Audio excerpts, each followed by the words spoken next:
Hello viewers, আসসালামু আলাইকুম। কেমন আছো সবাই? আশা রাখি তোমরা খুব ভালো আছো।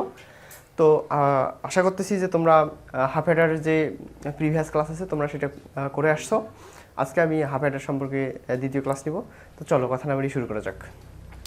তোমাদেরকে যদি বলে যে হাফ হেডারের শতক সারণী অঙ্কন করো, তাহলে তোমরা কিভাবে করবা? তোমরা জানো যে ইনপুট হচ্ছে দুইটা, একটা নাম এ আর একটা নাম হচ্ছে কি বি, আর আউটপুট হচ্ছে দুইটা, একটা নাম হচ্ছে এস আর একটা নাম হচ্ছে কি সি। এস মানে হচ্ছে যোগফল আর সি মানে হচ্ছে কি ক্যারি। তোমরা এটা অবশ্যই জানো।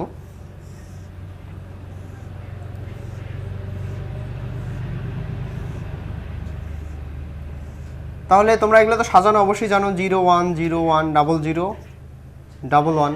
তাহলে দেখো তো 0 0 আমরা ওয়ার করলে কি ভাই 0 হাতে কিছু থাকে না, তার মানে হচ্ছে 0 0 1 ওয়ার করলে 1 হাতে কিছু থাকে না, তার মানে হচ্ছে 0 1 0 ওয়ার করলে 1 হাতে কিছু থাকে না, তার মানে হচ্ছে 0 1 1 যোগ করলে কত হয় অবশ্যই তোমরা জানো 10 10 এর 0 হাতে হচ্ছে 1।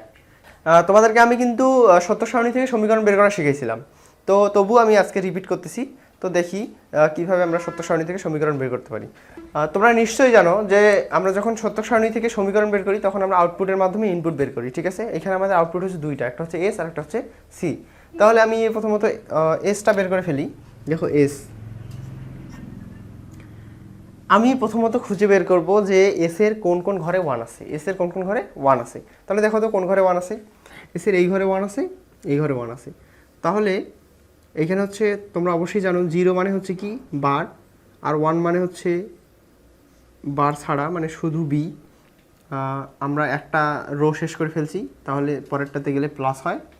তারপরে আমরা এখানে আসছি, দেখো তো এ হচ্ছে 1 বাট বি হচ্ছে 0, আর 0 মানে হচ্ছে কি বার, তার মানে আমরা এস পেয়ে গেলাম। এটি ইকুয়াল আমরা কি লিখতে পারি, এ এক্সর বি। এখন আমরা সিটা বের করবো। তাহলে দেখো তো সির কোন ঘরে 1 আছে, এই ঘরে। তাহলে ইনপুট কি, একটা হচ্ছে এ আর একটা হচ্ছে কি বি। দেখো তোমরা কিন্তু এটা মুখস্থ করে ফেলছো, তোমাদেরকে আমি গত ক্লাসে বলছিলাম যে তোমরা এই বিষয়টা মুখস্থ করে ফেলবা। তাহলে দেখো আমরা সেম বিষয়টাও আজকে সত্য সারণী থেকে বের করে ফেললাম। তাহলে আমরা সত্য সারণী থেকে সমীকরণ বের করাটাও শিখে গেলাম। আমি কিন্তু এর আগেও তোমাদের এই সম্পর্কিত ক্লাস নিয়ে ফেলছি। তোমরা যদি আজকের ক্লাসটা ভালোভাবে, মানে সত্য সারণী থেকে সমীকরণ বের করাটা যদি ভালোভাবে না বোঝো, তাহলে প্রিভিয়াস ক্লাসটা অবশ্যই দেখবা, তাহলে খুব ভালোভাবে বুঝতে পারবা।